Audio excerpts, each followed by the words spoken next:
আজকের ভিডিওটি থাম্বনেল থেকে আশা করি আপনারা অনেকে বুঝে গেছেন। ইসলাম মানে শান্তি, ইসলাম মানে সত্য, ইসলাম মানে সঠিক রাস্তার পথে এগিয়ে চলা, ইসলাম মানেই যেটা বলছে সেটা একদম বাস্তব, ইসলাম মানেই যে ব্যক্তি এটাকে গ্রহণ করেছে সে একদম সঠিক। যাই হোক, আমি যে সমস্ত কথাগুলো বললাম এটা হচ্ছে বর্তমান সময়ে ইসলাম প্রোডাক্ট গ্রহণকারী ব্যক্তিদের মতামত, তাদের কথাবার্তা, তাদের থিঙ্কিং। কিন্তু রিয়েলিটি কি আদৌ এটার সাথে আর এটার সাথে মিল আছে? সেটাই তো আপনাদের আজকে আমি বলবো। বর্তমান সময়ে আপনারা যদি আমাদের একটি পড়শি দেশ বাংলাদেশের দিকে তাকান তাহলে আপনারা অনেক কিছু স্পষ্ট হয়ে যাবেন। আমি চিন্ময় কৃষ্ণ মহাপ্রভুর কথা বাদই দিলাম, ওনারটা তো জানেন, কেননা ওনার সম্পর্কে আমি এর আগেও ভিডিও বানিয়েছি, সেখানেও বলেছি যে দেশের ঘরের ভেতরে শুধুমাত্র একজন সনাতনী ধর্মী ব্যক্তি শ্রী চিন্ময় কৃষ্ণ দাস প্রভুর বিরুদ্ধে একজন আইনজীবী অপর আরেকজন আইনজীবীর বিরুদ্ধে বা খেলাফ লড়াই করছে, সেখানে আর মান্যতা থাকে না যে ইসলামটা কি আর সনাতনটা কি। যাই হোক, আমি এত কথা বলতে চাই না, কিন্তু এতটুকু অবশ্যই আপনাদের বলে দিতে চাই যে আজকের দিনে ইসলাম মানে যে শান্তির বাণী বহন করে, তারা শান্তি যে কথা বলে, প্রকৃত তারা কতটা শান্তিতে আছে, তারাই বা কতটা শান্ত আছে, তারাই বা গোটা বিশ্বকে কতটা শান্ত রেখেছে। কেননা আপনারা যদি কখনো বাংলাদেশের মিডিয়াগুলোতে জাস্ট কমেন্ট সেকশন একটু চেক করেন, যেমনটা আপনারা দেখলেন কিছু কমেন্ট এমনটাই ভাবনা চিন্তা, আর আমাদের অর্থাৎ সনাতনী ধর্মী ব্যক্তির সমগ্র জাতি সমগ্র ভাইটাকে কিভাবে গালাগালি করে, মালায়ন থেকে শুরু করে আর যত খারাপ ভাষাতে আমাদের হিন্দুদের যত দেবতা আছে তাদের কিনে যত কটূক্তি মন্তব্য করে, সেটা দেখে আপনারা মোটামুটি বুঝে যান যে এই প্রোডাক্টটা কত সুন্দর। যেটাই হোক, প্রোডাক্ট প্রচার করা আর প্রোডাক্ট বাস্তবায়ন করা দুটোর মধ্যে পার্থক্য আছে। কেননা শুরুর পূর্বে প্যাকেজিং যখন থাকে সে জিনিসটা ভালোই লাগে, কিন্তু প্যাকেজিংয়ের ভেতরে যখন আসল প্রোডাক্টটাকে দেখবেন তখন সেটার বাস্তবিত বা রিয়েলিটিকে প্রকাশ পায়। আজকে আমি এই কথাগুলো কেন বলছি, কেননা এটা হয়তো আমাদের অনেক সনাতন ধর্মী ভাইরা জানেই না যে বর্তমান সময়ে এরা যেটা বাস্তবায়ন করতে চাইছে বা যে প্রোডাক্টটাকে গোটা বিশ্বে ছড়াতে চাইছে, আদৌ এদের এটা এজেন্ডা না এদের যে ধর্মের সাথে যে সমস্ত কথাগুলো বলা আছে সেটা বাস্তবের মিল আছে।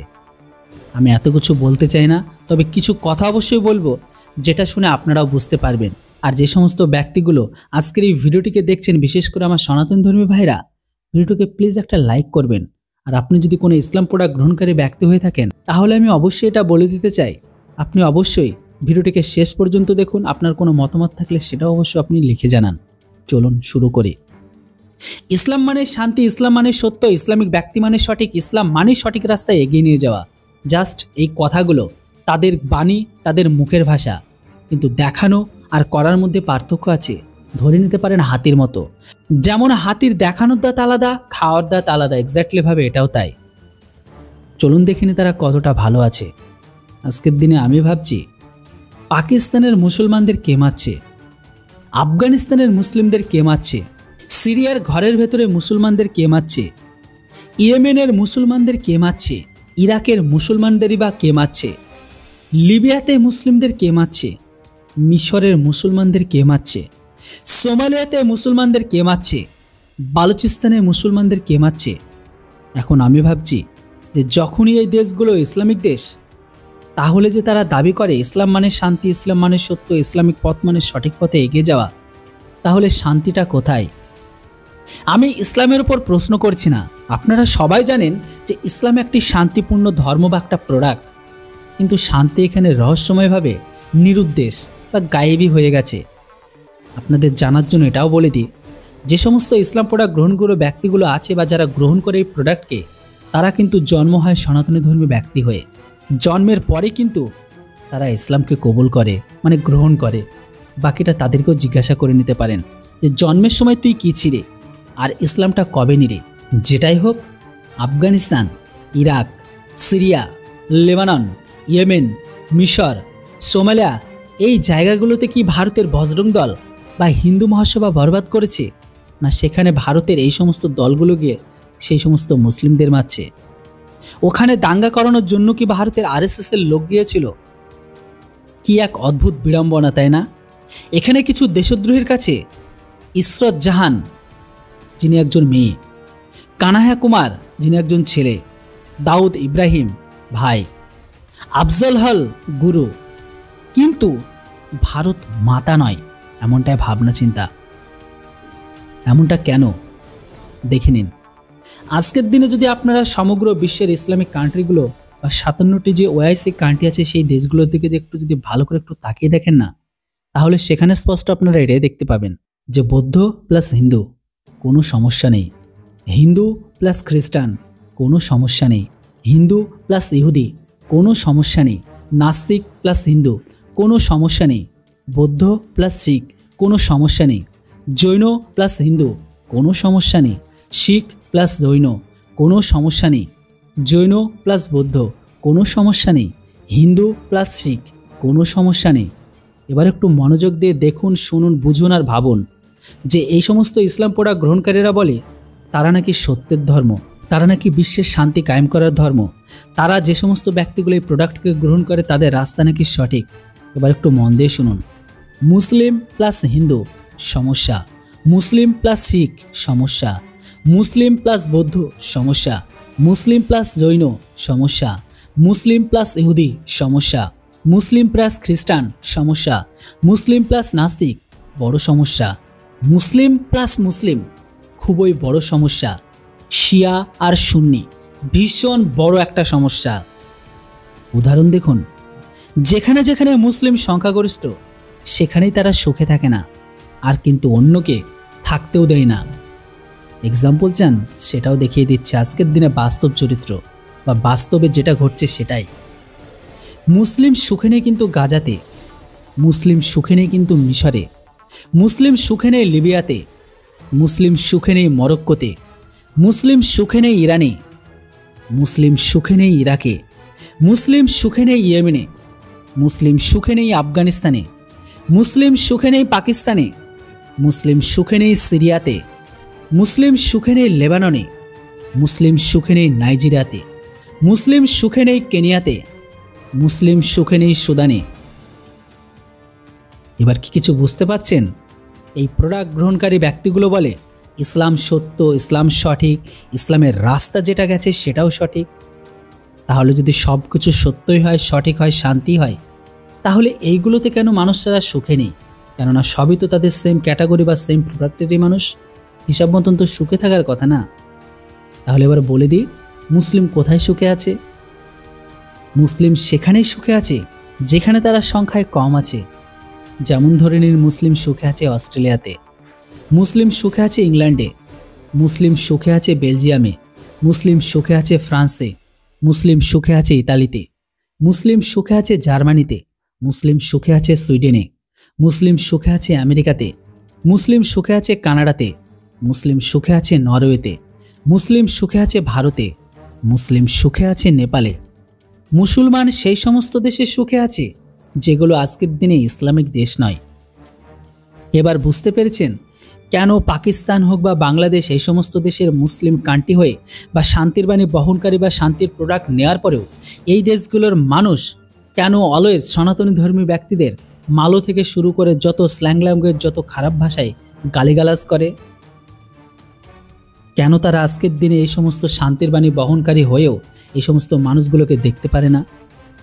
আর দেখুন, তারা সেই সমস্ত দোষগুলোকে আজকের দিনে দোষী করে যেগুলো আজকের দিনে ইসলামিক দেশই নয়, অথবা যেখানে মুসলিমরা আর নেতৃত্বে নেই। মুসলমানরা সবসময় সেই সব দোষকেই দোষী করে যে দেশে তারা অলওয়েজ সুখে আছে, আর মুসলমানরা সে সমস্ত দেশকে বদলাতে চায় যেখানে তারা সুখে আছে, আর বদলে সেই সমস্ত দেশের মতো করতে চায় যেখানে তারা আদৌ সুখে নেই, আর শেষ পর্যন্ত এর জন্য লড়াই করে। আর একেই বলে ইসলামিক জিহাদ। এখন এই সমস্ত সংগঠনগুলো দেখুন, যারা এই দুনিয়াকে বদলে দিয়ে তারা তাদের এজেন্ডাকে বাস্তবায়ন করতে চায়। মোটামুটি এতক্ষণের আমার কথা শুনে আপনি বুঝে গেছেন কেন ইসলামিক ব্যক্তিরা বিশ্বের সমস্ত অন্য বা বিধর্মী মানুষগুলোকে ঘৃণা করে, কেন গালিগালাজ করে, কেন হিন্দু ইহুদিদের চোখে দেখতে পারে না, কেন তারা এই সমস্ত মানুষগুলো তারা বড় বড় করে ভাষণ দেয় যে ইসলাম মানে শান্তি, ইসলাম মানে শান্তির প্রোডাক্ট। আশা করি আমার এতগুলো কথা শুনে আপনি বুঝে গেছেন। যদি আমার এতদূর পর্যন্ত কোনো ভিডিও ইসলাম প্রোডাক্ট গ্রহণকারী ব্যক্তি শুনে থাকেন, মোটামুটি তার কাছেও স্পষ্ট হয়ে গেছে, হয়তো সে মনে মনে আমাকে গালাগালি করছে, করতেই পারে, নো প্রবলেম। যেটাই হোক, প্রত্যেকটা মানুষের বলার অধিকার আছে। আপনি আপনার মতন ভাববেন, আমি আমার মতো ভাববো, কিন্তু আমি এখানে যে সমস্ত কথাগুলো বলেছি বাস্তব রিয়েলিটিটা আমি আপনাদের সামনে তুলে ধরেছি। চলুন দেখে নিই তারা কোন কোন জায়গায় বদলাতে চায় আর কোন কোন দলের হয়ে তারা কাজ করছে। যেমন আজকের দিনে এই সমস্ত শান্তির প্রোডাক্ট গ্রহণকারী ব্যক্তিরা কিছু দলকে গঠন করেছে, যেটাকে আজকের দিনে গোটা বিশ্ব টেররিস্ট সংগঠন বা টেররিস্ট অর্গানাইজেশন হিসেবে চিনি। চলুন এটাও বলে দিই তার মধ্যে কয়েকটি নাম। যেমন ধরে নিন আইসিস, এটা একটা জঙ্গি সংগঠন। আল কায়দা, এটাও কিন্তু একটা জঙ্গি সংগঠন। তালিবান, এটাও একটা জঙ্গি সংগঠন। হামাস, এটাও কিন্তু একটা জঙ্গি সংগঠন। হিজবুল মুজাহিদ্দিন, এটাও কিন্তু একটা জঙ্গি সংগঠন। আজকের দিনে বর্তমান সময়ে ইসরায়েল এদের সাথে লড়াই করছে।